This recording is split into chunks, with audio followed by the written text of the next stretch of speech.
প্রিয় গাইস, প্রিয় বন্ধুরা, যদি আপনার পকেটে টাকা থাকে তাহলে আপনার বন্ধুর কোনো অভাব হবে না।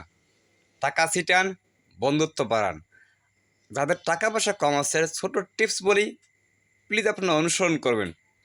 যারা স্পেশালি বিশেষ করে স্মোকিং করেন, ধূমপান করেন, দাম কম, চা বিড়ি খাবেন, আপনার বন্ধুত্ব বাড়বেই। চা বিড়ি খাওয়াবেন, বন্ধু বাড়াবে, বন্ধুত্ব বাড়াবে, বন্ধুত্ব সম্পর্ক ঘনিষ্ঠ হবে। চা বিড়ির মাধ্যমে বন্ধুত্ব পাতা যায়।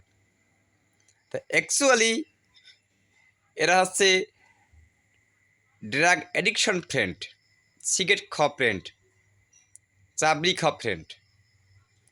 আর অ্যাকচুয়ালি ফ্রেন্ড হচ্ছে আপনার পকেটে টাকা নেই, আপনি একটা চাবড়ি খাওয়াতে পারেন না, তারাই আপনার যদি আপনার সঙ্গে বন্ধুত্ব করে তারা হচ্ছে আপনার অ্যাকচুয়াল ফ্রেন্ড, প্রকৃত বন্ধু।